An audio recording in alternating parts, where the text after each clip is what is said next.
रामचरितमानस अवधी भाषा में गोस्वामी तुलसीदास द्वारा 16वीं सदी में रचित प्रसिद्ध ग्रंथ है। इसकी रचना में 2 वर्ष 7 माह 26 दिन का समय लगा था और उन्होंने इसे संवत 1633 1576 ईस्वी के मार्गशीर्ष शुक्ल पक्ष में राम विवाह के दिन पूर्ण किया था। इस ग्रंथ को अवधी साहित्य, हिंदी साहित्य की एक महान कृति माना जाता है। इसे सामान्यतः तुलसी रामायण या तुलसीकृत रामायण भी कहा जाता है। रामचरितमानस भारतीय संस्कृति में एक विशेष स्थान रखता है। रामचरितमानस की लोकप्रियता अद्वितीय है। उत्तर भारत में रामायण के रूप में बहुत से लोगों द्वारा प्रतिदिन पढ़ा जाता है। शरद नवरात्रि में इसके सुंदरकांड का पाठ पूरे 9 दिन किया जाता है। रामायण मंडलों द्वारा मंगलवार और शनिवार को इसके सुंदरकांड का पाठ किया जाता है। रामचरितमानस के नायक राम हैं, जिनको एक मर्यादा पुरुषोत्तम के रूप में दर्शाया गया है, जो कि अखिल ब्रह्मांड के स्वामी हरि नारायण भगवान के अवतार है, जबकि महर्षि वाल्मीकि कृत रामायण में राम को एक आदर्श चरित्र मानव के रूप में दिखाया गया है, जो संपूर्ण मानव समाज को ये सिखाता है जीवन को किस प्रकार जिया जाए, भले ही उसमें कितने भी विघ्न हो। तुलसी के राम सर्वशक्तिमान होते हुए भी मर्यादा पुरुषोत्तम हैं। गोस्वामी जी ने रामचरित का अनुपम शैली में दोहों, चौपाइयों, सोठों तथा छंद का आश्रय लेकर वर्णन किया है। रामचरितमानस 15वीं शताब्दी के कवि गोस्वामी तुलसीदास द्वारा लिखा गया महाकाव्य है। जैसा कि स्वयं गोस्वामी जी ने रामचरितमानस के बालकांड में लिखा है कि उन्होंने रामचरितमानस की रचना का आरंभ अयोध्या में विक्रम संवत 1631 1574 ईस्वी को रामनवमी के दिन मंगलवार किया था। गीता प्रेस गोरखपुर के संपादक हनुमान प्रसाद पोद्दार के अनुसार रामचरितमानस को लिखने में गोस्वामी तुलसीदास जी को 2 वर्ष 7 माह 26 दिन का समय लगा था और उन्होंने इसे संवत 1633 1576 ईस्वी के मार्गशीर्ष शुक्ल पक्ष में राम विवाह के दिन पूर्ण किया था। इस महाकाव्य की भाषा अवधी है। परिचय। रामचरितमानस में गोस्वामी जी ने रामचंद्र के निर्मल एवं विशद चरित्र का वर्णन किया है। महर्षि वाल्मीकि द्वारा रचित संस्कृत रामायण को रामचरितमानस का आधार माना जाता है। यद्यपि रामायण और रामचरितमानस दोनों में ही राम के चरित्र का वर्णन है, परंतु दोनों ही महाकाव्यों के रचने वाले कवियों की वर्णन शैली में उल्लेखनीय अंतर है। जहां वाल्मीकि ने रामायण में राम को केवल एक सांसारिक व्यक्ति के रूप में दर्शाया है, वहीं गोस्वामी जी ने रामचरितमानस में राम को भगवान विष्णु का अवतार माना है।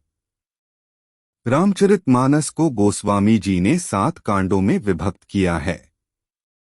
इन 7 कांडों के नाम हैं बालकांड, अयोध्याकांड, अरण्यकांड, किष्किंधाकांड, सुंदरकांड, लंकाकांड, युद्धकांड और उत्तरकांड। छंदों की संख्या के अनुसार बालकांड और किष्किंधाकांड क्रमशः सबसे बड़े और छोटे कांड हैं। तुलसीदास जी ने रामचरितमानस में अवधी के अलंकारों का बहुत सुंदर प्रयोग किया है, विशेषकर अनुप्रास अलंकार का। रामचरितमानस में प्रत्येक हिंदू की अनन्य आस्था है और इसे हिंदुओं का पवित्र ग्रंथ माना जाता है।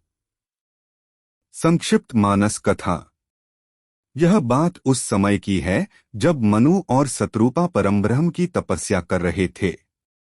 कई वर्ष तपस्या करने के बाद शंकर जी ने स्वयं पार्वती से कहा कि ब्रह्मा, विष्णु और मैं कई बार मनु शत्रुपा के पास वर देने के लिए आए, विधि हरि हर तप देखी अपारा, मनु समीप आए बहु बारा और कहा कि जो वर तुम मांगना चाहते हो मांग लो, पर मनु शत्रुपा को तो पुत्र रूप में स्वयं परमब्रह्म को ही मांगना था। फिर ये कैसे उनसे यानी शंकर, ब्रह्मा और विष्णु से वर मांगते? हमारे प्रभु राम तो सर्वज्ञ हैं। वे भक्त के हृदय की अभिलाषा को स्वतः ही जान लेते हैं। जब 23,000 वर्ष और बीत गए तो प्रभु राम के द्वारा आकाशवाणी होती है। प्रभु सर्वज्ञ दास निज जानी, गति अनन्य तापस नृपरानी। मांगो मांगो बरु भई नभ बानी, परम गंभीर कृपामृत सानी। इस आकाशवाणी को जब मनु शत्रुपा सुनते हैं तो उनका हृदय प्रफुल्लित हो उठता है, और जब स्वयं परमब्रह्म राम प्रकट होते हैं तो उनकी स्तुति करते हुए मनु और शत्रुपा कहते हैं, सुनु सेवक सुरतरु सुरधेनु, विधि हरि हर बंदित पद रेनु। सेवक सुलभ सकल सुखदायक, प्रणतपाल सचराचर नायक, अर्थात जिनके चरणों की वंदना विधि हरि और हर यानी ब्रह्मा, विष्णु और महेश तीनों ही करते हैं, तथा जिनके स्वरूप की प्रशंसा सगुण और निर्गुण दोनों करते हैं, उनसे वे क्या वर मांगें।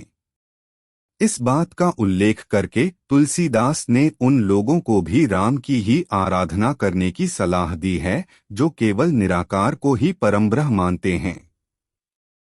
भाषा शैली। रामचरितमानस की भाषा के बारे में विद्वान एकमत नहीं हैं। कोई इसे अवधी मानता है तो कोई भोजपुरी। कुछ लोग मानस की भाषा अवधी और भोजपुरी की मिलीजुली भाषा मानते हैं। मानस की भाषा बुंदेली मानने वालों की संख्या भी कम नहीं है। गोस्वामी जी ने भाषा को नया स्वरूप दिया। यह अवधि नहीं अपितु वही भाषा थी जो प्राकृत से शौरसेनी अपभ्रंश होते हुए 15 दशकों तक समस्त भारत की साहित्यिक भाषा रही ब्रजभाषा के नए रूप मागधी, अर्धमागधी आदि से सम्मिश्र होकर आधुनिक हिंदी की ओर बढ़ रही थी, जिसे भाखा कहा गया एवं जो आधुनिक हिंदी खड़ी बोली का पूर्व रूप थी। तुलसीदास ग्राम्य गिरा के पक्षधर थे, परंतु वे जायसी की गवारू भाषा अवधी के पक्षधर नहीं थे। तुलसीदास की तुलना में जायसी की अवधी अधिक शुद्ध है। स्वयं गोस्वामी जी के अन्य अनेक ग्रंथ जैसे पार्वती मंगल तथा जानकी मंगल अच्छी अवधी में हैं। गोस्वामी जी संस्कृत के भी विद्वान थे, इसलिए संस्कृत व आधुनिक शुद्ध हिंदी खड़ी बोली का प्रयोग भी स्वाभाविक रूप में हुआ है। चित्रकूट स्थित अंतर्राष्ट्रीय मानस अनुसंधान केंद्र के प्रमुख रामभद्राचार्य ने रामचरितमानस का संपादन किया है। स्वामी जी ने लिखा है कि रामचरितमानस के वर्तमान संस्करणों में कर्तृवाचक उकार शब्दों की बहुलता है। उन्होंने इसे अवधी भाषा की प्रकृति के विरुद्ध बताया है। इसी प्रकार उन्होंने उकार को कर्मवाचक शब्द का चिन्ह मानना भी अवधी भाषा के विपरीत बताया है। स्वामी जी अनुनासिकों को विभक्ति को द्योतक मानने को भी असंगत बताते हैं। जब ते राम ब्याही घर आए, कुछ अपवादों को छोड़कर अनावश्यक उकारांत कर्तृवाचक शब्दों के प्रयोग को स्वामी रामभद्राचार्य ने अवधी भाषा के विरुद्ध बताया है।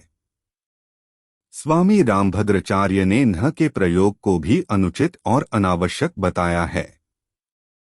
उनके अनुसार नकार के साथ हकार जोड़ना ब्रजभाषा का प्रयोग है, अवधी का नहीं।